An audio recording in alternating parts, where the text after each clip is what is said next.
Kerala side கோவக்காய் fry எப்படி பண்ணுறதுன்னு பார்க்கலாம். அதுக்கு முதல்ல எண்ணெய் ஊற்றிக்கலாம். கொஞ்சம் தாராளமாகவே ஊற்றிக்கலாம் எண்ணெய்.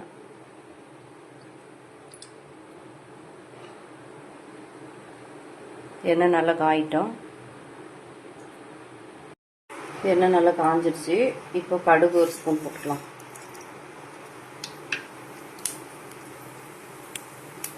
வெடிக்குது. இப்போ வந்து கருவேப்பிலை பண்ணி வச்சுருக்க கோவக்காய் சேர்த்துக்கலாம்.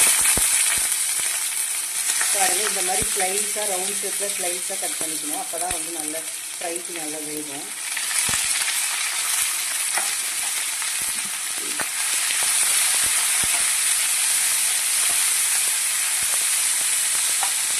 தேவையான அளவு உப்பு சேர்த்துக்கலாம்.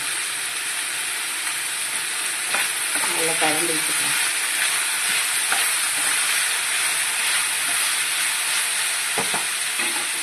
அடுப்பை நம்ம சிம் பண்ணிக்கணும். கொஞ்சமாக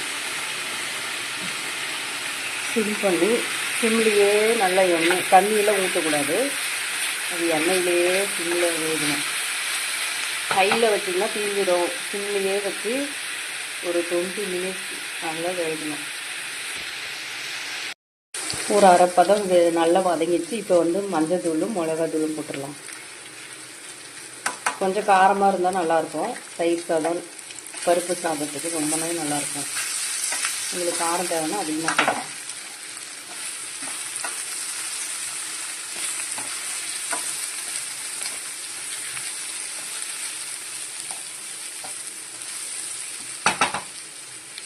நல்லா வதங்கிட்டோம்.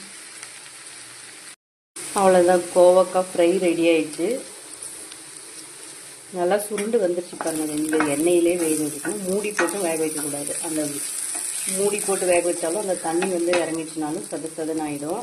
அப்புறம் டேஸ்ட்டு மாறிடும். கொலன்னு சாப்பிட்றதுக்கு நல்லா இருக்காது. இது வந்து ட்ரையாக இருக்கும். ட்ரை ஃப்ரை பண்ணுற மாதிரி எண்ணெய் மட்டும் எண்ணெயிலே வதக்கி வேக வைக்கணும்.